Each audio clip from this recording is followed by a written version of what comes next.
welcome to Sort of the Story. I'm Janey. And I'm Max. And that's Max. And that's Janey. And we are here to tell you some stories, like fairy tales. And folktales and mythology. When I It's throw so it stressful. to you, you better pick it up. I was doing so well. Listen, this isn't going to fly when we have to go to our football game, Max. Listen to the test. We have to go to a football game.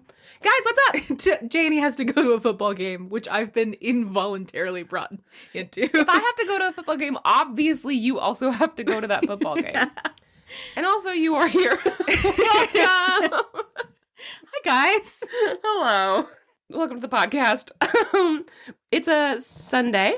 We're recording 2 episodes today. Yeah, we're recording one of our off-topic episodes. Off-topic episodes are coming soon. They're coming soon, guys. Coming soon. Oh, and they're good this year. Yeah. Max, what's up? Not too terribly much. Just hanging out. I was sick for a little while, and now I'm better, I think. Hey, that's same. Yeah, Sick for a little while. Now I'm better. Yeah. Kind of. Yeah, kind of. Yeah. It's like the beginning of the school year for us, so everyone's coming back and they're all Gross. mushing all their germs together. God, I don't know how kids get so sick so fast over the summer. Like, are they bringing germs from the summer? Somebody is like patient 0, but who is it? I think You know? that there are several patients 0, Mm-hmm. and then they just mush them all together. You know what I learned about antibiotics? What? So I know that you aren't supposed to stop your antibiotics when you're feeling better. You need Yes. to take the full course. Yes. In the past, I've never really followed. I'm like, well, listen, I can't be the one that's in charge of this. I feel better. I have like 2 left. I'm not doing them. Or I just forget about them in the last 2, where I'm like, okay. But this time I was like, I'm going to look up why. It's because you can create a super sickness that like kills Yes. everyone. And I'm like, oh, okay. Yeah, because then you just train it to be resistant to the antibiotic. Yeah. So I'm like, all right, I guess I'll take my antibiotics. But with that, I will say, don't fucking judge me, Max, all right? You're not better than me. No. I always take the full... Listen, if a doctor tells me to do something, I'm doing it. They know better than me. Unless it's exercise, 'cause fuck off.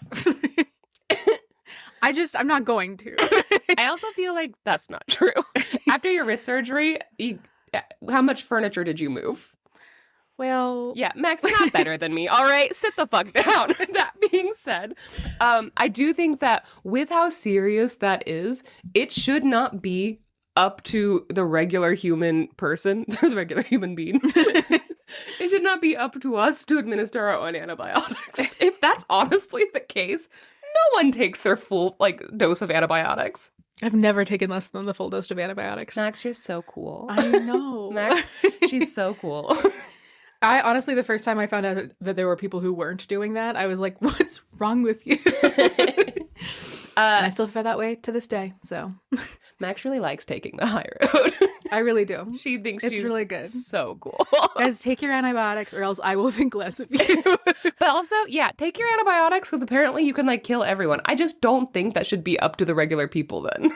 Like you should have to be in the hospital for 18 days or whatever to... 10 days. It's like a 10-day course. Yeah, if it's that serious, somebody should be checking. They should send in a goon to shove it down your throat the way we have to do with Francis and his pills. And then I should get a little cheese snack after. That's really true, actually. I think that should be the case.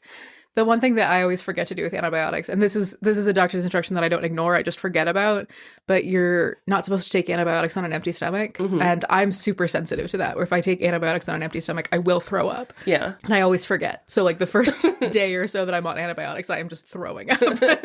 Because all of my other medications, you have to take them before you eat. Mm-hmm. And then wait and then eat. So I'm like, oh, pills come before eat. And then I throw up everything. So the first 2 days, you're creating a super drug. Yep. Yeah, anyway, antibiotics, they're no fun. And somebody should come in and force feed me antibiotics. Next time you're on antibiotics, I will come and... Stick your finger in my mouth? Yes. All right. How will I know that that's different from what you're usually doing? I'll say, this is antibiotics. No! Oh, and then I'll fight. I'll say, this is not antibiotics. Oh. It's a treat. Will you give me a cheese snack? I will. Good. Okay.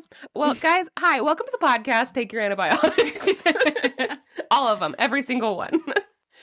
So Max, Janey. if they're like, wow, I need more friends to tell me all the time to take my antibiotics, like I need that in my life, how could they like possibly hang out with us outside of the pod? Well, How can we take this to a second location?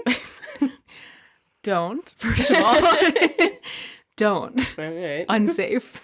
Make sure someone knows where you are. Have you learned nothing from John Mulaney? We'll murder you. We'll murder you. You can't trust us. We're just podcasters. We look so nice, but we're not. We're not. How many of our listeners have already met us at a second location? Like, guys, if anything, we're not taking our own advice. Like, we're constantly just meeting you dark places. Yeah. And it's really fun. But all the people that we meet, we feel like we know because of They're the on our second Discord. location. Yeah. The second online location that you can find us. We have a Discord with our listeners. It's a very fun place where we hang out with everyone. It's like a big chat room. If you would like to join us on that Discord, you can get on our Patreon. For $3 a month, you get access to the Discord, so you can come and hang out with us. It's a super fun time. Mm-hmm. Or for $7 a month, you can get a full-length bonus episode every month and Discord access. Or for $4 a month, you can get Discord access and also you can be our girlfriend, regardless of your gender. The stupid bit we did last episode. It's a reality. Do you want to be our girlfriend? Yeah. But you don't want bonus episodes. $4. Listen, we understand you don't have all the time in the world to go and listen to our bonus episodes. It means a lot that you care, though. So for $4, you can still be our girlfriend. Now I'm thinking no one's going to sign up for that tier because everybody who would sign up for the tier also listened to the bonus episodes. Yeah. So what if I include an $8 tier? No, I'm just going to have a $1 purchase for like a girlfriend's badge. Yes. I like that. And you look out for that. Yeah. We just want you to be our girlfriends. Hey. It's open to any and all genders. Yes. Girlfriend's state of mind. Girlfriend is a state of mind. Mm-hmm. You know? Yeah. So that's the Patreon. That's the Discord. Come hang out with us. Yeah. We'd love to see ya. We love you guys. And also, can you really quickly just stop what you're doing and leave us a 5-star review on Apple Podcasts? Because our reviews on there have been very slow. So we need fresh blood. Yeah.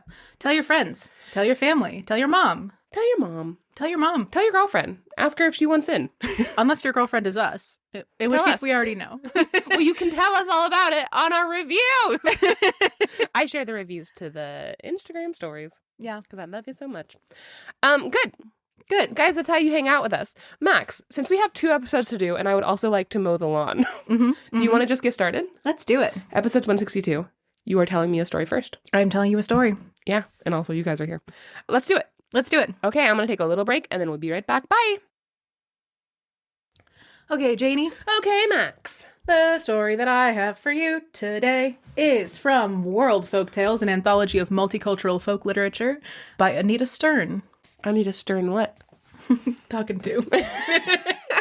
Anita Stern talking to. All right. I just want to remind everyone that one time I had a boss named Anita Wiener. Thank you. Thank you for your service. She was the nicest woman I have ever met. But one time she heard me complaining about my last name and she went, never again. Anita Wiener. And I've actually never complained about my name again since. She really did cure it. Hey, listen, no matter what your name is, it could always be Anita Wiener. So good. Whew. I think my boss from that job, I had that job when I was 18 years old. I think that my boss from that job listens to this podcast. So not her, but my other boss. And he's going to laugh because we loved Anita Wiener so much. Wow. She was the sweetest lady. I just met a guy who changed his first and last name because just didn't like them. Changed his first and last name and then also changed his middle name. Mm-hmm. And he didn't really have a middle name in mind. So his new legal middle name is Safety. What? Safety's his middle name. Pretty good. Yeah. It's great. You guys know you could just change your names. It's expensive and it's like a whole process. But also, if you're going to change your name, just change your whole name. It's not like more complicated to do that than it is to do part of your name. They charge by name. No. But also, like, if you're like getting married, also a great time to change your legal name because they're already doing all the paperwork and shit.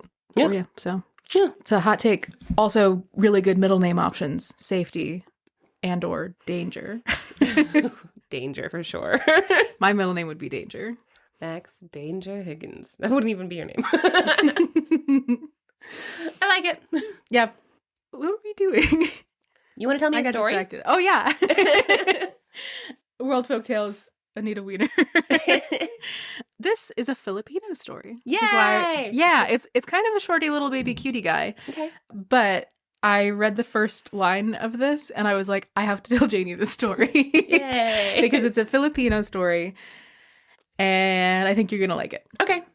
This story is called How Juan Married a Princess. Got it. How does one marry a princess? How does Juan marry a princess? If one were to go about marrying a princess, How would Juan do it? take out a big feather quill. Well, we have to include in the source notes for this episode my favorite Pete Holmes bit. Pete Holmes is what she said. My favorite Pete Holmes bit, which is like, this is my impression of someone who's on like an intramural soccer team. Yeah. And their team has been on a losing streak that they finally broken, and he's breaking the news to their teammate who wasn't able to come, their Latino teammate who's not there at the game, over the phone. Juan! We finally won. We finally won. Juan! It was 1-1 Juan! But then we won, Juan! Aw. It's so good. It makes me laugh every time. Yeah, so I'll link that bit because it makes me laugh.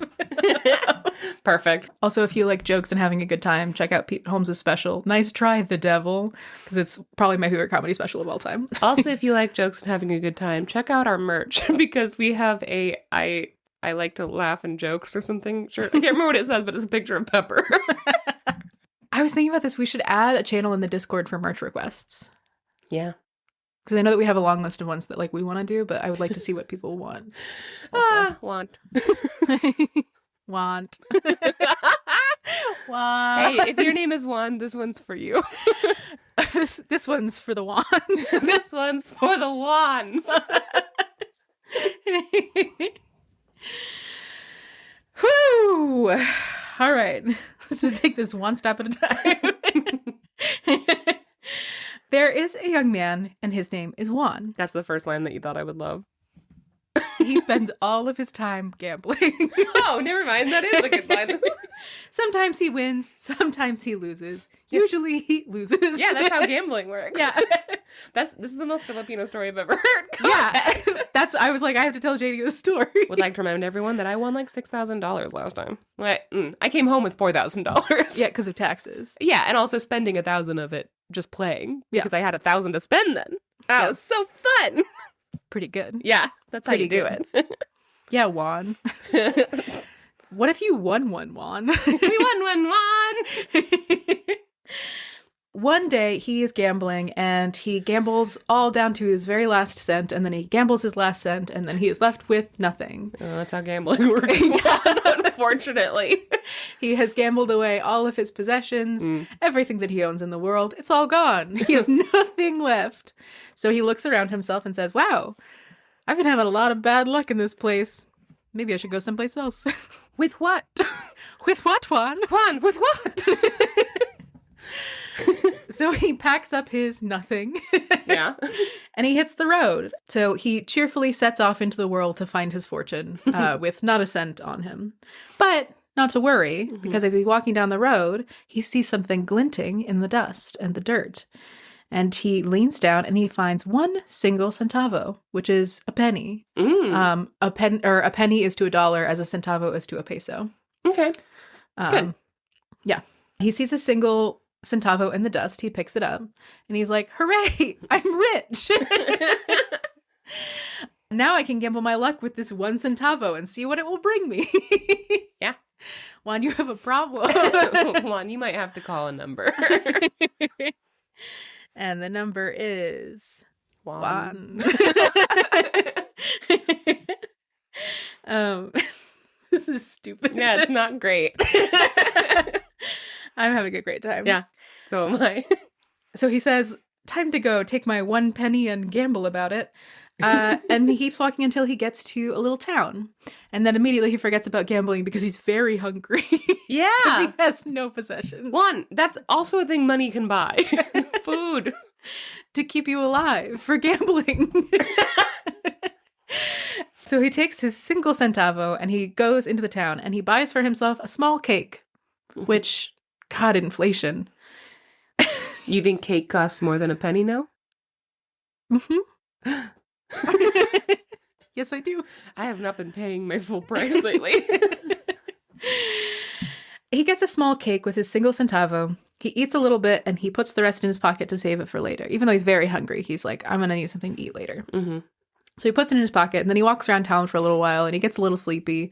So he sits down under a tree and he takes a little nap. While he's taking a nap, a chicken happens to come wandering by and sees a juicy cake poking out of Juan's pocket. Is that a juicy cake in your pocket? Or is that your ass? It's a juicy cake.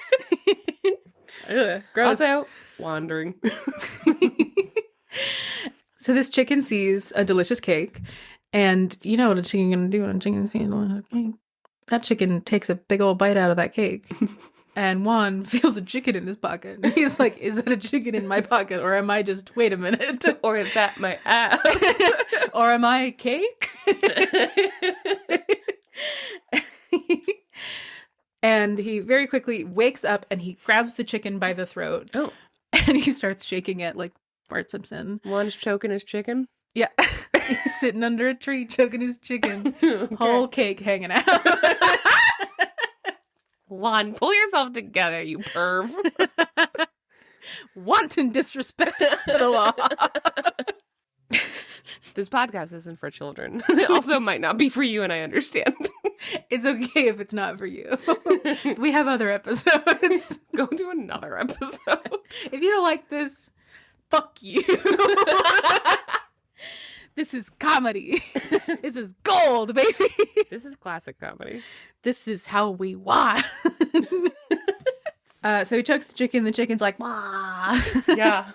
And the shopkeeper of a shop nearby hears this chicken sound and runs out. And he's like, what the hell do you think you're doing with my chicken? Mm-hmm. And Juan is like, oh, this is your chicken? And the shopkeeper's like, yeah, that's my chicken you're choking there, pal.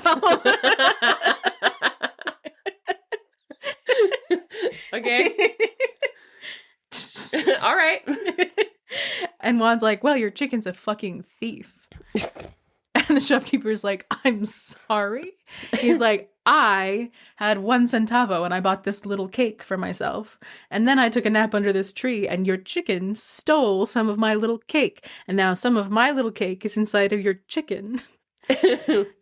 What am I supposed to do? Because the cake is mine and I'm not going to take the cake out of the chicken because then he's eaten it. Yeah. I think that by rights, that means that this chicken is mine. No, Juan. He has my property inside of him, so that means that he's mine. Mm-mm. And the shopkeeper's like, what? And he's like, my cake is in the chicken, and that means that the chicken is mine because it's my cake. The shopkeeper's like, I don't understand. And I don't think this argument's going to hold up in a court of law. And Juan's like, my property is in the chicken, which means the chicken is my property. And the shopkeeper's like, oh, okay. And Juan is like, great, I'm glad we agree. And so he picks up the chicken and he walks away. Jesus. He keeps walking until he gets to a second little town. Hang on. Little town, it's a quiet village. Every day. No, different one. I masturbate under a tree. He walks until he comes to a second village with his new chicken. And it's starting to get towards the hot late part of the morning. And so he's still sleepy. He was rudely awoken from his nap by this chicken. So he gets to this little town and he's like, I'm going to take a proper little nap. So he sits down under a tree and he takes himself another little nap. While he's taking a nap, he's posted up right next to the barber shop. And the barber has a dog. Mm-hmm. And the dog gets out of the barber shop and comes and eats the chicken. So Juan wakes up to find no chicken and instead a very full-looking dog. Fat dog. A very fat dog.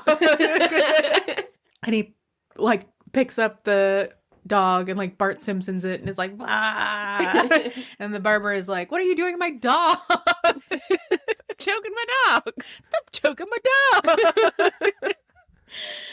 And Juan says, "Your dog ate my chicken." And the barber's like, "What?" And he's like, "I was taking a little nap and your dog ate my chicken. And that means that your dog is mine." And the barber's like, "How does it mean that?" And he's like, "Well, the chicken's mine and the chicken's inside the dog. I can't get the chicken out, so that means the dog is mine."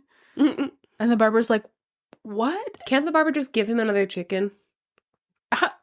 Janey, do you really think barbers just have chickens laying around? I would say just go buy him another chicken. No, that won't work. His chicken was special because it was full of his cake. Oh, I forgot about his precious cake. His precious cake. All right. Never forget the Juan cake. So the barber's like, "So you own my dog now?" And Juan's like, "Yes, I own your dog now." The barber's like, "Okay." And Juan is like, "Great, so we're agreed." And he takes the dog and he continues walking. He leaves the second little village and he keeps walking until he gets to a tiny little house in the middle of nowhere. And it's like the very, very hot part of the day. And he's been walking for a while. So he's like, "I'm going to tie the dog outside. I'm going to go in and see if they have any water." So he ties the dog to the fence. They have like an iron fence around the little house. Yeah. Ties the dog to the fence, goes inside, knocks on the door, and he's like, "Hi, can I have some water?" And they're like, "Yes, you can. Come on inside." And he goes inside, and then he has a little bit of water, and then he comes outside, and the fence has fallen over and squished the dog. Oh no. How is this gonna play out? So Juan walks up to the fence and he starts trying to wrench one of the iron bars out of the fence. And the people who have just very kindly given him some water are like, "What the fuck are you doing, Juan?"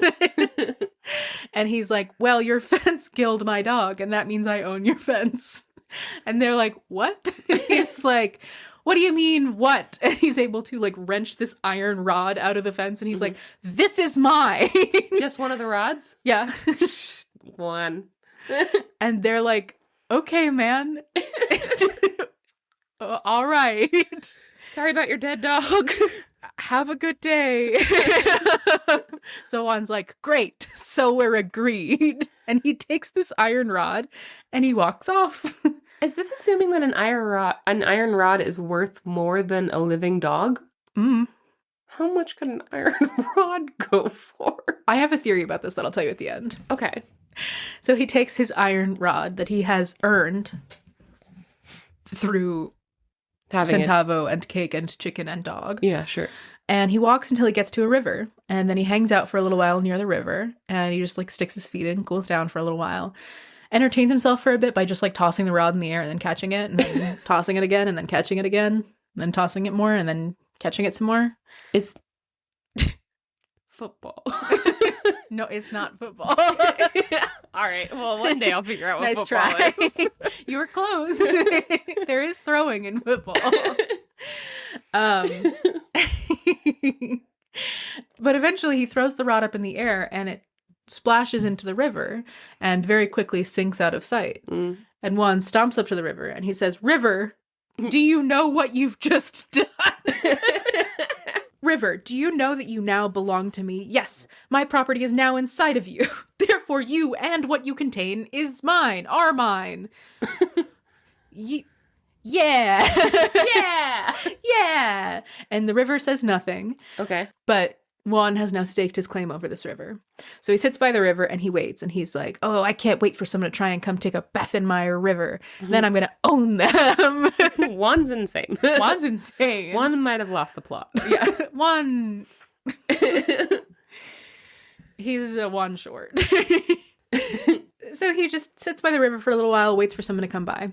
The princess just so happens to come by for a bath in the river, and he sees her coming, and he sits quietly and waits until she dips one single toe into the river, and then he pops out like a psychopath, and he says, "Aha!" my god. Oh, princess, please listen to me. Know that since you are touching this water, you have placed your life in my hands. Oh my god. I hate Juan. Juan's crazy. And the princess is like still dipping one toe in the water, and this crazy man has just burst out of the bushes at her. And she looks at him and she says, "How is that possible?" Which is fair. Yeah. And he says, "The river in which you are bathing belongs to me. Since you have touched the water, you too are my property, and I have the right to take you as mine." Ew, go fuck yourself, Juan. I hope he dies at the end of this. You're gonna be disappointed. Oh, God. And the princess just looks at him for a little while, just very confused, mouth open, like, what? I'm a person, so... A human being. And also I'm royalty, so off with your head. But she's also kind of like on her own here, and she's like, I don't want to piss off this obviously crazy man. Yeah. So she says, "I don't know what to tell you, but I guess my dad will know what to do, so let's go talk to him." So she takes Juan to go meet her father, the king. Mm-hmm. Juan goes to the king and he explains the situation. He says, this is a quote, "I think, O king, that you can see very clearly how the matters stand. The centavo was mine. The chicken ate the cake that the centavo paid for. The dog ate the chicken that had eaten the cake. The iron bar took the place of the dog it had killed. The river took the iron bar that had killed the dog. The princess used the river that belonged to me because I took the bar that killed the dog that ate the chicken that ate the cake that the centavo paid for. No one can question that the centavo was mine because I found it." I have some questions. Go, yeah, you have questions? I just, how is he still alive? I don't know. I think he's just so disturbing that nobody's willing to stop him. He's got that crazy look in his eye. Yeah. Juan's crazy. Yeah. The next line, I'll just read out the quote. "The king could not argue with such brilliant thinking. What? Rather than try the protest, he agreed to let Juan marry his daughter. No! So Juan won the princess's hand and they lived happily ever after." Terrible! Turns out Filipinos are bad! Disclaimer, I'm Filipino. Wow, what a disappointing ending. I should have remembered the title. Oh boy, was that awful. Yeah. I hated this story. Yeah. Also, he doesn't even gamble in it. What the fuck? There's no slot machines. There's no slot machines. There's no tiny hands touching a little slot machine screen. Yeah. That's what you have to do in order to get free You have to play. have tiny hands. You have to have little hands. You got to touch the screen in order to get free play. Yeah. That's how you get luck. Oh my God, Juan. Juan. I hated this fucking story. What's your theory about the iron bar? Oh, so I think that, I should have said before, but this anthology of folk literature by Anita Stern Talking To is set up as like a literature review for young readers. Yeah. So at the beginning, it tells you a little bit about the background of the story, and it has like a glossary of terms. So like before you read understanding keywords, a glossary of like words about the time and place, things that you might not know the context for. So like in this one, it was barbershop is a place where a man goes to get a shave and a haircut. 2 bits. 2 bits. A centavo is a small coin. 100 centavos equal 1 peso. The peso is the basic unit of money in the Philippines. Okay, So, good. this is like an educational thing, and then at the end, it's like, here's some questions for discussion of the story. What did you think this meant? Why did the king not protest? Mm-hmm. Great question. Yeah. I think that because this is written for children, I should also say this book is not sourced well. Yeah.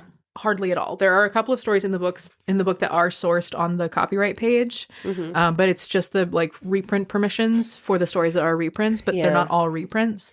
So I have no idea where the story came from. What year was it published? 1996. Yeah, that's not good. Yeah, not great. But because these are all organized to be like specifically for young readers, I think probably what the original story is that the dog fell in the river and drowned. And so the iron bar was a way to have that be less violent, I guess. I mean, the dog still dies. Yeah. I guess it's just less That kind of makes sense. Yeah. Maybe, like, because otherwise the iron bar doesn't make any sense. It also, everything else is kind of like the little old lady who swallowed a fly. Exactly. The iron where it's bar like thing inside of thing inside of thing, but then the iron bar is kind of just a random, like, yeah, that feels very sideways strange. move. Yeah. Yeah. I think it's because they didn't want to be like, and the dog drowned. But I do feel like the original story is like, and the dog drowned. Yeah. And he was like, and now this river is mine. And then the princess dipped her toe in dead dog water. Well, so that, though, this is the reason why sourcing is so important. Yeah. If you're going to change shit from a culture that's not your own, especially, you can't just change it and then not give the original source, because that's an important context. Yes. And it doesn't make sense. It just seems like a bad story. Yeah. I also wasn't able to find any other versions of the story online when I searched for it by name. So I truly have no idea where this story comes from. I'm mad that there was no gambling. Yeah, there should have been more gambling, and there also he should not have got it. Just no, he should have been murdered for his gambling debts. So in our new version, the princess stares at him, one toe in the water, while he like yells, and then she just slowly takes out a bazooka. I mean, listen, the princess is the princess of the land. So everything in the land belongs to her. So actually, he belongs to her. I also don't know about Filipino princesses. Give me a second. Philippines have royalty. No, well, today it doesn't. Okay, so I typed into, does the Philippines have royalty? They definitely don't now because they have a president. Yeah, they don't now. But the monarchy of the Philippines is the core of Philippines federalism. For centuries, the king of the Philippines was whoever the king of Spain was, up until Philippine ultranationalists overthrew the king of Spain. So yeah, no, this is what pisses me off about the story. So I got this, the second you said the princess came up, the second you said it, I was like, oh, because I used to get this all the time when I was little, not with the Philippines, but with Native Americans. It'd be like, and then the Native American princess, and then the Indian princess, it was always Indian princess, but I was like, okay. Great. Not a thing. That's not a construct that exists. Not a thing. Yeah. And it always made me just a little bit annoyed. I would say like a little bit irritated. Even as a child, I was just a little bit irritated by it. It was just like bristled wrong. And it's the same thing the second you said like a princess came out. I was like, that just doesn't sound right. Mm-hmm. I'm not super up. Like, I don't know Filipino history, but like it didn't sound right. It's not right. And again, not sourcing your work. Mm-hmm. It's clear that I'm going to assume Anita Stern talking to. I'm going to assume that she's a white woman. You don't get to just change stories. Yeah. And you know what? I'm going to also assume that, what's her name? Mabel Cook Cole. I'm going to also assume if she got a Filipino story that sounds like that she got it from the folklorist. I think her name is Mabel Cook Cole. We have done her before. And she went to the Philippines and she was like, oh yeah, 1904, she said that the Filipino savages told her these stories, and that's how she wrote down the stories. And they were extremely whitewashed in that there were constructs that wouldn't have made sense in 1904. Yeah. And so I'm going to assume that that's where that's from. In fact, we could probably find it if we go through Mabel Cook Cole's stuff, because unfortunately, most of the Filipino folklore that we have comes from her, and I don't think she did a good job. No. I think that she was well-meaning. Yeah. But it's... Folklorism, as much as folklore is very old, ethical folklorism is not very old. And also, like, inherently, the recording of folklore has been something that colonizers do. Yeah. And they change it to fit their own agendas. Exactly. Their own... Also, they're like, well, my audience is obviously going to be other white people who speak English, so I'm going to make this more palatable for them. And it's just annoying when you don't have sources. Yes. Which is why when we talk about ethical folklorism, having like the original story, at least somewhere, like we've talked about Chenga Virag Zalka, she's incredible at that, where she includes like, she will do twists on the stories, but she will also have like endnotes of like, this is what the original story had happen. I changed this and here's why. Yeah. Yeah. But you can absolutely do that. And there's an ethical way to do it, especially if your focus is on like the story that you're telling.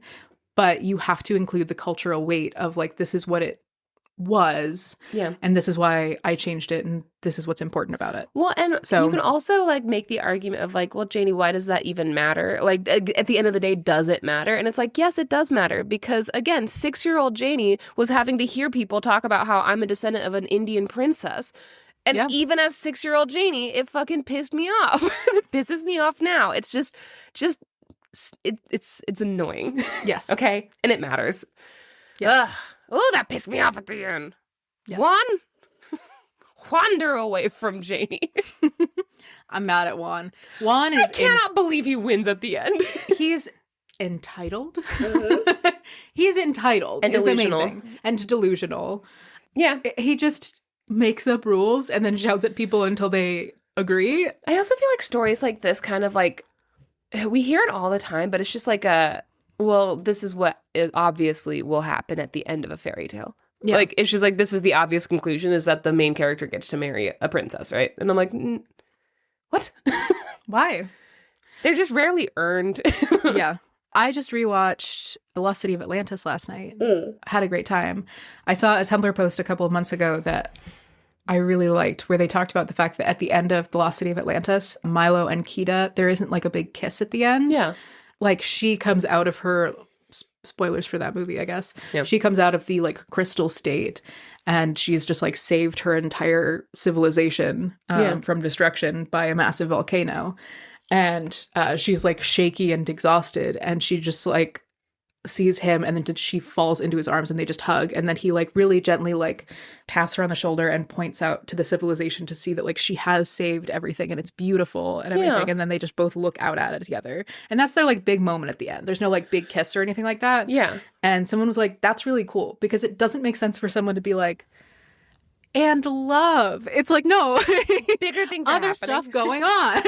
Bigger things are happening. Her priorities are elsewhere. It'd be fucking weird if he was like, and now we make out. Well, it's also like the journey for both of them was not like, we have to find love and we want to Yes. be together at the end. That wasn't the journey for either of them. And, No. and that's the problem with most fairy tales and folk tales.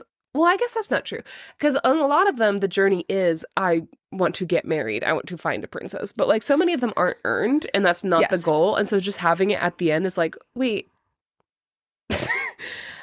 Okay, it feels disappointing, because you're like, well, weren't we working up to something else? Yeah, a lot of them, at the very least, it's like, oh, this person proves themselves over the course of the story to have like the wisdom to be a ruler. And so they are in a position where it's like, oh, you're going to be the next ruler, marry the princess. Yeah. This one, though, was just like, this fucking guy was so loud and rude that I guess he gets to be the king now. Oh, or she has to go live on the streets with him. Yeah. Okay. Well, Max, Bad story. hey, you know what? They're not all winners. The telling was fantastic. The story was awful. Yeah. I thought it was an interesting one, though. That's folklore, baby. That's it was an folklore, interesting one. baby. I did like that this was kind of a shaggy dog a little bit, where they were like, have you heard like the concept of like a shaggy dog joke? Yeah. Where it's a joke that goes on for a really long time and has all of these elements and everything, and then in the end it's like, and here's a really unsatisfying conclusion. Yeah. It was kind of a shaggy dog of a story where it's like all of these things, and then it's like, what? Huh? What? Yeah. Which I just thought was, I don't know. There are a lot of stories like that, and we don't usually tell them. But this one was interesting enough that I was like, Yeah. Yeah.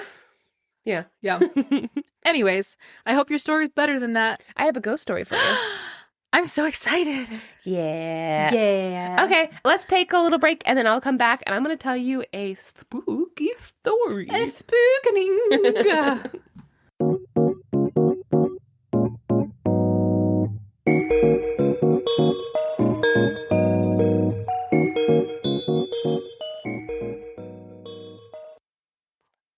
Okay, Max. Okay, Janey. Max, okay. So I went to New York recently to see My Chemical Romance. I'm not going to talk about it anymore, but it was transcendent. Mhm. While I was at the airport in Savannah, which is the best airport in the world, I picked up a book. I think you might have this book. I think you've told stories from this book. I didn't realize it until I was doing it. Do you have Spooky Georgia by S.E. Slasher?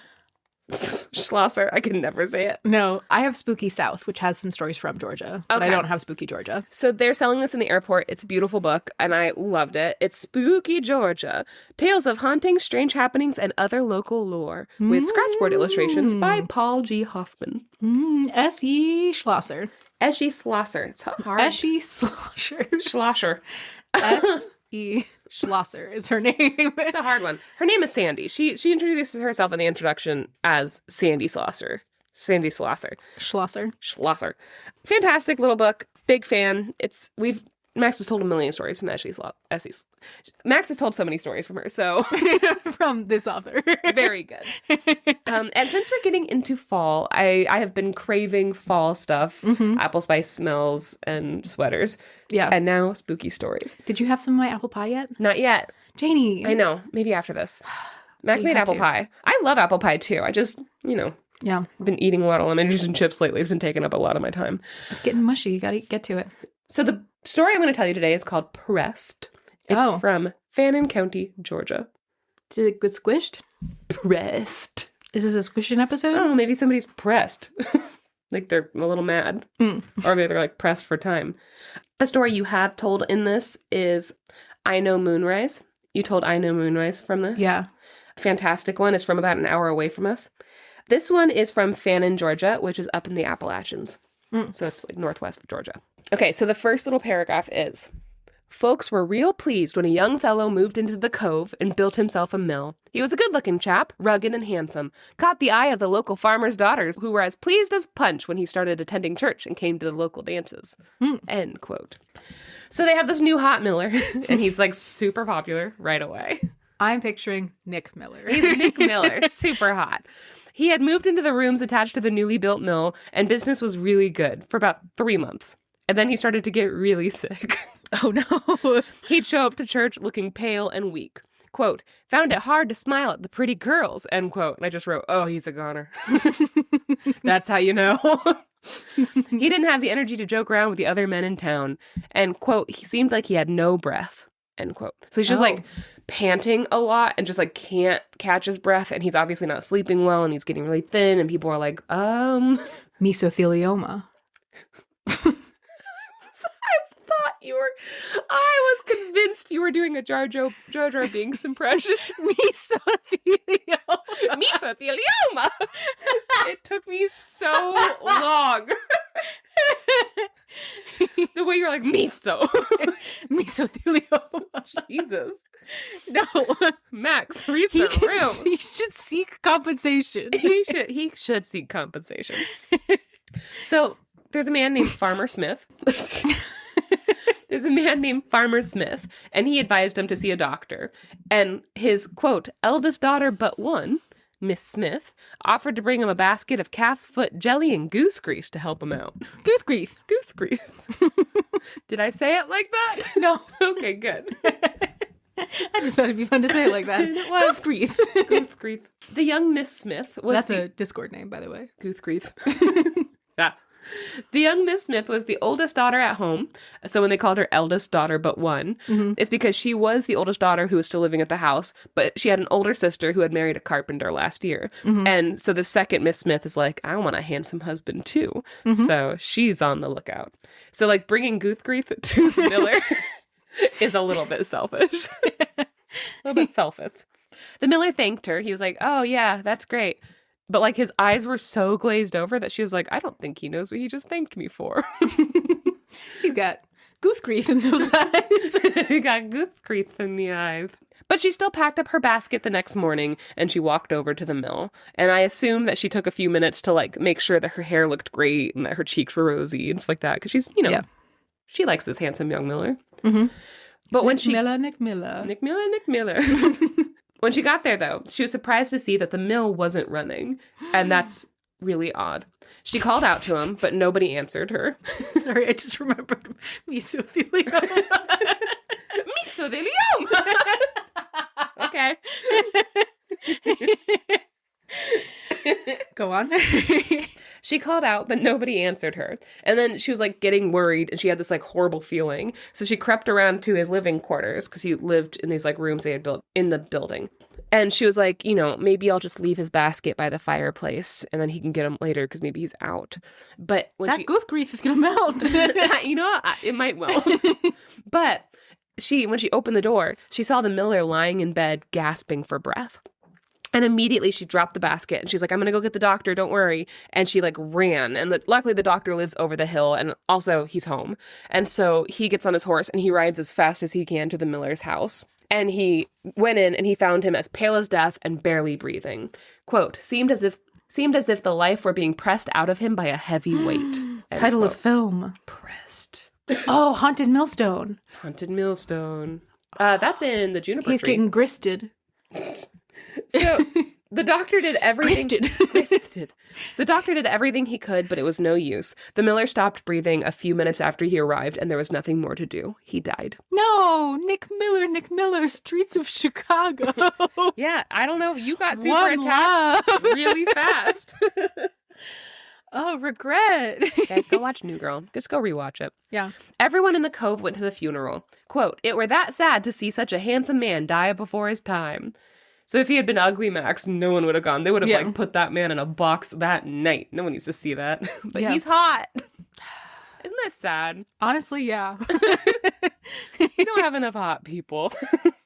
Miss Smith was obviously traumatized from this incident. She kept thinking, like, she's like, if I had gotten there sooner, I could have saved his life. Like, if I had run faster. And I'm sure she was also like, I took some time in the morning to like do my hair and stuff. And like, he died.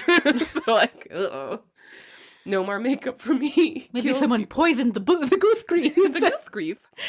So a woman named Toothless Granny O'Connor lived in a cottage on their farm. I'm going to guess that's their grandmother, but who knows? So Toothless Granny O'Connor, she came up to her at the funeral and she patted her hand and she was like, don't worry, like there's nothing you could have done to stop this. And then she said, quote, he was witch rid. I'm sure of it. I've seen it before. Witch rid. That sounds very Appalachian. It's very Appalachian. Miss Smith had never heard of someone being witch rid before. And she told her, she was like, hey, that's awful. It's not a nice thing to say. And she was like, Granny, I was in that room. There was nobody in there except for him. And then like later on the doctor, like I was there. There was no witch in the room. And Granny told her, quote, witches is tricky, girl. Some witch stole the breath right out of that man, wanted his life force for something wicked she was doing. You mark my words. And Miss Smith was like, okay, thanks. Thanks, Toothless Granny O'Connor. And then like walked away. And she was like, I'm just going to ignore every crazy thing that just came out of that toothless mouse. Toothless mouse. I'm going to ignore everything crazy that just came out of that toothless mouse. Squeak. The cove was hit by right after the death, the cove was hit by a bunch of tragedies and troubles that summer, like one after the other, as if some evil force had gained new strength. Pigs died, cows dried up, and then... Cows? Yeah, like no milk. And then, you're going to have to get on board with this, I'm so sorry. Cows, they dry up. And then... old Josiah Jeffrey's farm burnt to the ground. And right after it did, he moved away. He was like, listen, I'm cursed. Like, horrible things are happening. I don't want to stay here anymore. And so he moved away. His next door neighbor, Jacob McNeil, bought the property off of him for basically no money. Yeah. Nobody else wanted any cursed land. And he's like, well, it's next door to me, so I'll take it. And it was around this time that a new man moved to the cove looking for work. He was older and single, but not hot. So, like, nobody cared about this guy. Who even cares? Who even cares? Like, fucking, can we get through him dying, like, fast? This new man decided to try his hand at running the abandoned mill. And he was nice enough, and people started doing business with him. They're like, it's really convenient to have a mill in town, so we're happy somebody's running it. But over on the Smith farm, Toothless Granny O'Connor shook her head. Another single man moving into the same place where that last guy died was like tempting fate. She's like, nobody fucking listens to Toothless Granny O'Connor. Granny was convinced that the witch had used up all that hot guy's life force. Granny was convinced that that witch had used up all the hot guy's life force, burning down the Jeffries farm. And she was like, now that she's done that, she's going to be looking for another victim. And nobody's listening to me. She went to the Smith farm, and she told the young Miss Smith her worries. And the girl was still really upset over that other guy dying. And she, like, listened politely, but Granny could tell that she didn't believe her. Yeah. She was just humoring her. So the problem is that Farmer Smith doesn't believe in haints or wishes. And he didn't want his girls believing in them either. So, like, he had been like, don't listen to nonsense. So his daughter didn't listen, not even when the new man in the mill started to get really sick. Oh, no. It was mesothelioma. Mesothelioma. Mesothelioma. I think the problem is that I've always pronounced it mesothelioma. It probably is. Mesothelioma sounds like Jar Jar Binks. So this poor, ugly old man, he grew more and more pale, and he complained about having trouble breathing. And he was like, my chest hurts all the time, quote, as if it were being pressed by a great weight. Like a millstone. Maybe like a millstone. And then one day, the mill stopped running. People went searching for him, and they found him dead in his bed. Quote, his chest looked flattened, and his eyes were popped out as if he'd been pressed to death. Pressed to death. Pressed to death. And just like before, a second wave of bad luck swept through the cove. Children got really sick, horses dropped dead in the field, healthy crops suddenly rotted overnight, and they attract millions of bugs. Across the road from the McNeil place, the Johnston farm was plagued by locusts, and that they ate everything on that land. And so the Johnstons sold their land to the McNeils, and they got the hell out of town. I'm noticing a pattern. Yeah, people are leaving. And then, early the next spring, a new man came to town. All he had was a mule and a tinker's cart. He was a tinkerer. The word tinker, And a muler. The word tinker is too cute. Yeah. I started referring to myself as a tinkerer. I think you are a tinker. Yeah. Yeah. Max is a tinker. I tinker. It's so cute. Yeah. Farmer Smith. Just like me. Just like you. Farmer Smith gave him a meal and hired him to fix some fences for a couple of days. And the guy was like, yeah, I just need a couple days work and then I'll move on probably. I'll tinker on my way. And Farmer Smith liked this guy right away, especially when he noticed his depressed daughter seemed to be getting a little better when this guy was around. And he's like, interesting. So when the man was done with the fences and he was like, I'm going to move on, Farmer Smith told him about the abandoned mill. And he's like, maybe you could like move in, get it running, lay down some roots. And the tinker eyed Miss Smith thoughtfully while he considered. He thought that she was looking beautiful in her, quote, newly pressed apron. I just think that's fun. Another word for breast. And she had like rosy cheeks and like a really sweet smile. And he was like, she'd make a fine wife. So like, yeah, maybe I will settle down. And he moved into the mill. In no time, he had the mill up and running. People came from all over to patronize his mill because he kept his prices low and he accepted trades when folks didn't have cash on hand. And so his business was booming. Plus, I feel like he probably also was doing some tinkering. He was tinkering, and also he was hot. Yeah. So, like, they're really excited to deal with him. And every day when his work was done, the new miller would walk to the farm and he would call on the pretty Miss Smith. And she would bake him pies and cakes and biscuits, quote, until the miller started putting on weight and looking very jolly indeed. Good. Yeah, that's how you do it. That's how I do it. That's how you do it. Yeah. In this sense, you are the miller and Miss Smith. You are the tinker and Miss Smith. And the miller. And the miller. Tinker, Miller. Taylor Smith. Taylor Smith. The first Sunday in September, the preacher at the church announced that they were engaged. And everyone was like, yay, that's amazing. And they all crowded around to congratulate the couple. But people couldn't help but notice that this new miller was looking pale and he seemed to be having trouble catching his breath. I would start wondering if Miss Smith wasn't poisoning people. Miss Smith, you seem to be a common denominator. She wasn't anywhere near that old guy. That anyone knows of. That's true. Granny O'Connor was like, hey, what's wrong? What's up with you? And he was like, my chest feels very heavy. Like maybe I'm coming down with a cold. And she eyed him sharply. And then she urged him to put a broom under his bed and make a circle of salt around his house. She told him that that was the way to keep the witches away. And he was like, thank you so much. I will definitely do that. But she was like, fuck. Because he had this like twinkle in his eye. Like he was like humoring her. And she's like, I'm not a fucking idiot. I do think that it's important for us to, as we're picturing this, remember that she has no teeth. Yeah. So when she's saying this, she's like, you gotta put some salt around your house to keep the witches away. Those witches want to get you. They're going to steal your breath. So Granny talked funny, but she wasn't an idiot. She knew he wasn't taking her seriously. She's like, I mean, nobody in this town respects me. So she grabbed Miss Smith and she gave her the same advice. Miss Smith! But it was obvious that this actually is a hard story. I have a little bit of a lisp. I'm having a hard time getting through this. Granny, I get it. But it was obvious when Miss Smith patted her arm and thanked her for her concern that the girl didn't believe her either. And Granny muttered, "Fools!" and then wandered away. You buffoons! Stupid idiots. And Granny wondered You'll be sorry! And Granny wondered if she was the only person in the cove who had noticed that the second the Johnston's farm had been destroyed, all the bad luck in the town had ended. She was like, nobody else noticed that? Just me? Life had just gone back to normal. No bugs or illnesses to be found.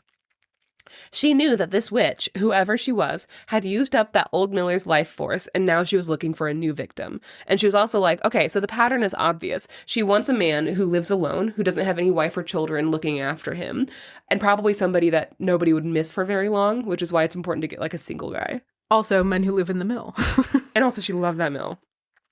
That week, the miller got worse and worse. He found it difficult to walk to the Smith farm in the afternoon, and his fiancée started to get really worried, and she was like, can you please go see the doctor? And he's like, yeah, I'll go see him tomorrow, because that day he had some big orders to fill, and he needed to finish them.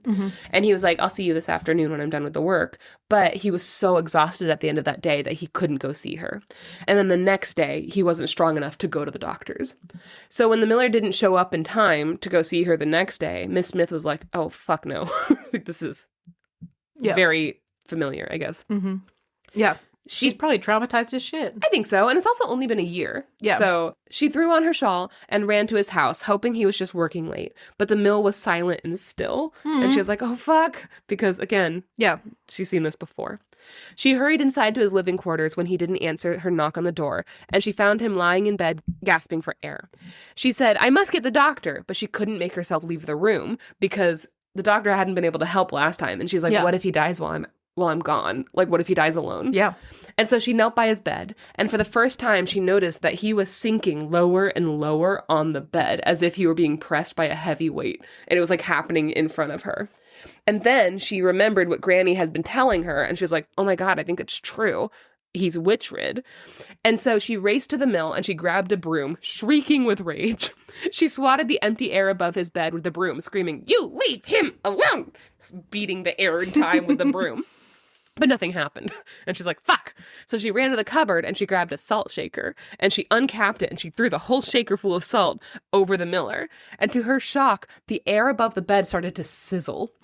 And the room was filled with the angry screech of a cat. She began to recite the Lord's Prayer at the top of her lungs, slapping at the sizzling air with her bare hands. Empty hands. Bare hands. And suddenly, before her very eyes, a big yellow cat appeared. It was sitting on top of the miller. Its huge paws were pressed into his chest, and it was like pushing down. Is this a familiar feeling to you? Yes, this is what it's like every single night sleeping with Leaf. The cat's hair stood up on the ridge of its back, and it bared its teeth at her. She fell back in horror, and then leapt to the fireplace and grabbed a small hand axe. The cat yowled and leapt off the miller's chest and raced for the door. Miss Smith was hot on its heels, and she swung the axe at it and she missed. But then she swung again and she cut the toes off the yellow cat's hind feet. Ha! And I guess one hind foot. The cat screeched and then disappeared out the door, vanishing into the woods on the far side of the house. And Miss Smith screamed out, don't you come back! Good. She's like flushed with triumph. Then she heard the bed creak behind her, and she turned to see her betrothed sitting up in bed, looking absolutely bewildered. His clothes were covered in salt and bits of straw, and he's like, what the hell happened? Why am I so salty? Am I being seasoned? Uh-oh. She flew across the room, and she gave him a big She kiss. did what? Uh-oh. She explained everything, how the witch cat had been pressing him for weeks, and how she had thrown the salt, and how she had cut off its toes as it ran. And the miller saw the trail of bloody cat paw prints leading out the door, and he was like, oh my God, Granny was right. And she was like, yeah, he was. And she like hugged him tightly, because That was traumatic. Mm-hmm. The miller packed up his belongings and moved into the Smith farm for a bit, which I love that he didn't stay there in the mill by himself. Yeah. He slept in the guest room that night, and he stayed home from church the next morning while the doctor checked him out, and Miss Smith stayed with him too, just to make sure the witch didn't try anything else. Yeah. She's like holding a salt shaker for the rest of her life. And an axe. And an axe. So she started making tea when her father ran in and told her the McNeils were leaving the cove, moving up north to stay with relatives. I fucking knew it. Hey, Max, it seems like Mrs. McNeil had lost her toes in like a freak accident. I fucking knew it. It's like the McNeils are getting a lot out of this. It's weird that nobody else put that together in the Yeah. town. The doctor, who had heard the whole story, took the cup of tea from Miss Smith and said, "Looks like Mrs. McNeil is your witch." And Miss Smith was really fucking pissed. She was like, "Yeah, it sure as fuck does, doesn't it?" She said, quote, "That evil woman has been killing the Millers and using their life force to put a plague on her neighbors. The McNeil farm has tripled in size since last spring, and it's all because of that witch he married. Mrs. McNeil had better leave the cove, or it won't be an axe I use next time. I still have that silver brooch Mother left me, and it would make some real good silver bullets." Woo! Yeah, Miss Smith, witch hunter, coming to a theater near you. Yes. The farmer and doctor couldn't help but laugh at how like fierce she looked, and her father said, quote, "Down, girl, the McNeils are leaving." Also very Appalachian. Very. They had apparently packed their wagon the night before, and they were leaving their farm to their eldest son, which, Still in the family. yeah, I have some questions about how we're going to deal with that. Yeah. Miss Smith dusted off her hands and said, "Good riddance." Then she excused herself to take an apple pie down to old Granny O'Connor. She owed her a big thank you and definitely an apology. Yes. As she bustled out of the kitchen, her father poured himself a mug of tea and sat down across from the doctor, and he said, "Funny business, that." And the doctor was like, "Yeah, hilarious." Then the last line Comedy. and the last line of the story is the doctor saying this. "But I'll tell you one thing. There isn't any witch in the whole county who will mess with this cove from now on. Your daughter will see to that." Good. The end. Fuck yeah. Hell yeah. Fuck yeah. Get him, Miss Smith. A little shorty baby cutie one. That was a really good one. I like that a lot. Yeah, I had fun reading it. That one, she's a fantastic writer, so it does do good. Some notes. This story is from Fannin County, Georgia, which is up in the Appalachians. S.E. Schlosser does have a list of resources in the back of her book, which is great, but they're not, like, explicitly stated, like, this resource is where I got this story from. So it really is impossible to source this story unless I go through all, like, 50 of her sources. Yeah. She can do better, and I'm actually going to hold her up to that because she writes so many books. Like, source your actual fucking stories. It doesn't take any extra time. Yeah. That's a weird cop-out. I don't like that. Agreed. S.E. Schlosser travels through the regions and states that she's writing about, collecting stories from the sources, basically. And some of them are personal experiences. Like, there's stories in here of her being haunted. I think she stayed at the Marshall House. She doesn't say that, but I think when she came to Savannah, she stayed at the Marshall House. She, like, mentioned something about it that I'm like, oh, yeah. We stayed there. We did. Have we told that story on the podcast? No, tell them. Marshall House is a haunted hotel that was built in 1850. It's here in Savannah, and it's haunted by Civil War ghosts on the 3rd and 4th floors and children on the 2nd floor. It was used as a wartime hospital after the march to Atlanta, from Atlanta. In the Civil War, and there were a lot of amputations there. So it was like a horrifying place. Janey and I stayed there when we came down to Savannah on spring break in college, which is the first time that we came down to Savannah together, and also just when we decided that we wanted to move down here together someday, maybe. Yeah, we stayed at Big Dream. We stayed at 2 different haunted hotels. Yes, we stayed at the 1790 Inn, not haunted. I wouldn't say it's not haunted. We didn't have any experiences, but that's on Ghost Tours, and I don't know. People have experiences there. Yeah. Yeah. There's some places in Savannah that I'm like, you just didn't have a thing, and so you were like, and it's haunted. Yeah. That's one of the ones that feels like it to me. But I digress. I'm a tour guide, so I've done a little more stuff into it, and I'm not willing to say that they're not haunted. Yeah. The Marshall House, though, we stayed there overnight, and we were sleeping in this big king-size bed together. It was the first night. We were fucking exhausted. We came home we like went out for drinks. It was like it was the first spring break after I turned 21. So we were like able to go drinking together for the first time. It was so much fun. Went out, we got fucked up, came back to the hotel in the middle of the night, like hadn't really unpacked anything. We just had our like suitcases busted open with shit everywhere, collapsed in the bed. And then both of us at like 3:33 in the morning, both of us woke up and there was like the whole earth moved and there was this loud like bang. And both of us like sat straight up in bed and we were like, oh my God, what was that? And I was like, what happened to our room? Janey was like, oh, I think we just made it really messy. And I was like, oh, right. I remember now. That's the problem. We're just really messy. This is the problem. I like to tell that story, that part of the story, because we woke up and our stuff was everywhere. It was like, but our suitcases looked empty. And it was like we had just, we had stuff out, but that doesn't make any sense to me because I wouldn't just like take everything out of my suitcase and throw it on the floor. I don't know about you, but I wouldn't do that. That being said, we were very drunk. That being said, the problem is we were very drunk. And also like we were like, is this a ghost or are we slobs? To this day, no idea. Unclear. But there was this like earth-shatteringly loud, it sounded like a cannon going off. And we like both like just laid there in the dark for a little while. We were like, I guess nothing's gonna happen. Okay, good night. We both went back to sleep. The next morning we were checking out of the hotel and we went like to the front desk and we were like, so like what kind of experiences do people have when they stay here? And they were like, oh, you know, people say they see all kinds of things. You know, they hear people screaming, they hear like children laughing.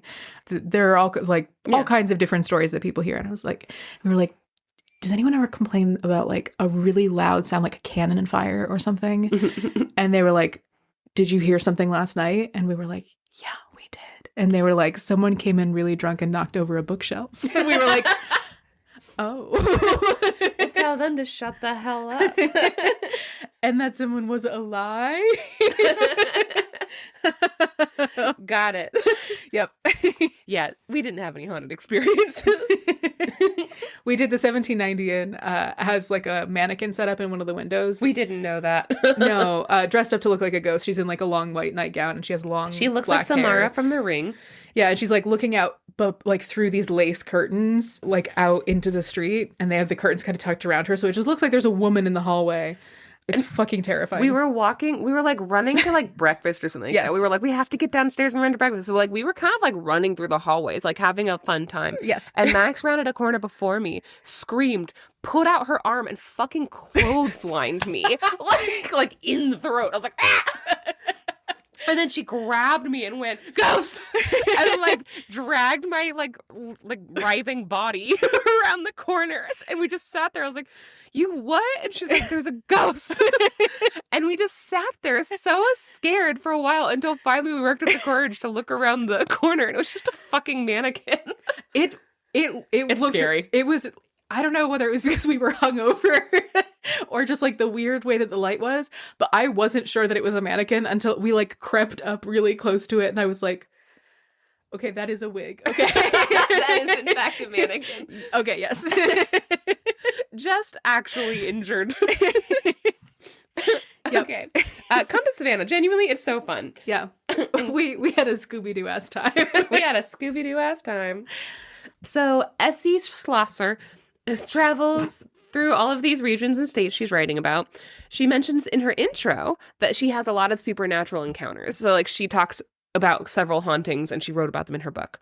But she claims that this isn't surprising that she has all these encounters because she is a descendant of, quote, a Pennsylvania Dutch powwow doctor, which is something I'd never heard before. Mm-hmm. When I hear powwow, I think of something very different. And I was like, the Amish?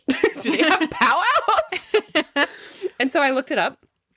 For Amish and Mennonites and everyone else who kind of is in a similar boat, the term powwow is a word for faith healing. Oh. People who heal people this way are called powwow doctors or sometimes hex doctors. And they use religious charms to ward off witches that are doing harm to man or beast. Yeah, seems very, like, out of character in what I know about the Amish, but Yeah. Apparently that's a thing. According to Carlton F. Brown in the Journal of American Folklore, quote, the incantations of the witch doctors make extensive use of religious symbols and prayers in which one easily recognizes the survival of liturgical weapons employed by the medieval church in its warfare against witchcraft. So like exorcism stuff, kind of. Yeah, seems like it. I really hope that there's not still witch hunts amongst the Amish. Also hope that.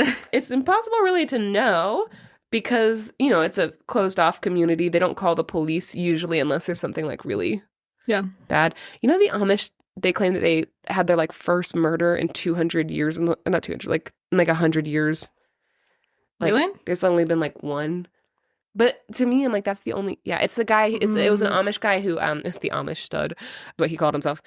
But he was like cheating on his wife and he murdered his wife. He got his like lover to murder his wife for him. But they were like, yeah, that's our first murder in like over 100 years. And I'm like, yeah, but it's just, that's the one that you called the police for. That's just bad math. Like that's the one that you know about, I guess. And the one that you have evidence for. But that's what they say. So, but you could have any number of murderers who got away with it. Like, yeah, it's impossible to know, I guess. Yeah. But like just... Yeah. I believe that they have a very small amount of murders. I do believe that. You know, I think that there's probably not a whole lot of crime in Amish communities. There's a lot of like mutual reliance. As far as, like, It's a village mentality. And I also believe that the threat of being like excommunicated and stuff like that is a pretty big threat to a small community. So you're more likely to like mind your P's and Q's. But it's like they don't really rely on the police. Like the fact that the police got a call from the Amish community at that time was just like, huh. Anyway, so S.C. Schlosser says that I've tried my best, Max. You're doing so good. It's just, I wish I could help. You can't.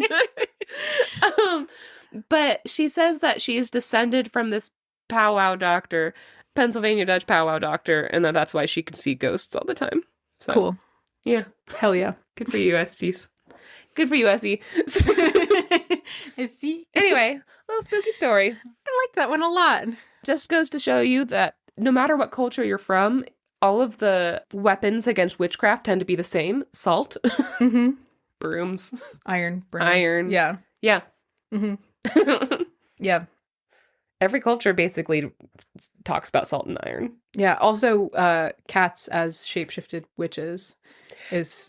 Yeah, that really one common. feels like, this is Appalachian folklore. Yeah, it makes sense that like cats and witches are being associated with each other. It's really prevalent in European folklore, and it's also really prevalent in like Japanese and Korean folklore. I think it's just because cats are so intelligent. I mean, not my cat. Not your cat. Not my cat. Let's be clear. My cat is not a witch. I know that because he's too stupid. Your cat might be a gourd. My cat, yeah, he's a box. Just a box of rocks. I described him recently as a bag of hair. Leaf. That's true. He's a good boy. He's a good boy.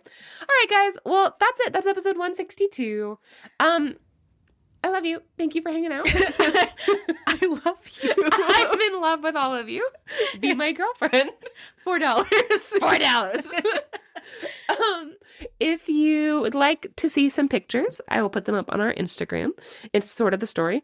If you'd like to email us some of your thoughts, sortofthestory@gmail.com. We have a list of all of our sources and stuff like that on our website, www.sortofthestory.com. If you would like to chat with us and hang out with us on a more personal level, join our Discord by joining our Patreon at the $3 or $7 levels. Or our $4 level. We're on the $3 level, plus you're our girlfriend. Yeah, that's an option. And leave us a 5-star review, please. We love you. Love us back. 5 stars only, thank you. And that's about it for me. Max, do you have anything last minute to say to them? I love you. Wow, somebody's stealing my lines. All right, we will see you guys in another 2 weeks with 2 more stories. Bye. Bye. Max. Janey. I want another grant. It's easy. Listen, kind of easy to win grants if you're an art teacher. They're like, we're going to give you money. What for? And I'm like, I want to do clay with all the kids. And here's why that's helpful. And they're like, wow, that's so passionate. You can have money. And every time I'm like, it wasn't that passionate. Like, I just think that most people applying for grants probably don't have like a set project in mind. And it's easy to have anyway. when you're an art teacher, it's easy to have a project in mind, is what I'm saying. That being said, the grant is called Extra Yard for Teachers. And I didn't really read it when I applied for it, because the second anyone says, here's a grant, I'm like, yeah, okay, I'll apply for it, like automatically. And I guess I just assumed, okay, this is weird. I assumed it was from a prison. I don't know why a prison would be paying me, but I was like, extra yard for teachers. Good. Sure. I would like some yard time, please. I was so tired, that just made sense to me. Turns out, Max, it's a football grant. Are you going to have to do football in your art class? No. They're going to, they wrote They're me going to give you a football? I'm getting 500 footballs. I thought it said dollars. So I got an email saying, hey, you won some money. And I was like, great. And they're like, you're amongst a very small, prestigious group of teachers who we're giving $500 to. And I was like, fantastic. And they were like, in order to get your money, you have to come to the Georgia Southern football game. And I was like, uh-oh. And they're like, and then we're going to call you out onto the field. I was like, oh, no. And they're like, and then you're going to get tackled. Maybe I get tackled. Maybe I'm the new quarterback for Georgia Southern. Anyway, legitimately, I just sat there staring at it for a long time thinking, like, do I have to learn what football is? Like, is this punishment? Anyway, they're giving me a free ticket. I have to go. And also, I'm so sorry, you have to go to a football game with me. Oh, no. And you have to watch me get tackled. Well, all right then. But it's for $500, so. But you don't even get to keep the $500. I don't even get to keep the football. Maybe I'll get to keep the tackler. Oh. Anyway, guys, do we have anybody here who knows what a football is? The old pigskin. Oh, now I get it. Yeah. You're welcome. Anyway, I would rather go to a prison.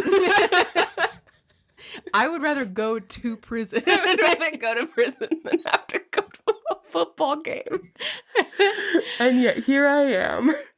It probably wouldn't be appropriate for us to sneak a flask in, right? I think we can, and I think we should, because it's not for school. It's for a college. Also, here's the thing. I'm lying. Well, I'm not lying. I used to be on yearbook in high school, and my job for all of senior year was to travel to every single football game with the football players. I never understood the game, but I really loved the players, and I had a great time, and I would go to their football parties, and they would let me throw a ball back and forth, and they'd be like, haha, you should replace the quarterback, haha, because our quarterback sucked. That was Oh, I have to cut that out. deep throat himself. No, I have to cut that out because if I say his name on a podcast, I'll summon him. But We do have to be careful. I have to be careful. This guy ended up being a creep later on. He was probably a creep in high school. I just didn't notice. He was too pretty. That being said, I used to go to these. I used to hang out all the time. Like, it was just a really sweet group of guys, and also a sweet group of girls, because we also traveled with the cheerleaders, and just a really wholesome, nice time for senior year. And Oh, God. That guy messaged every single girl that he could friend on Facebook from our high school and begged for pictures of the back of our throats. oh, deep throat. I'm going to bleep out his name, but his crimes are on here. Prison. I'll visit him in prison. Extra. I'd rather visit in prison.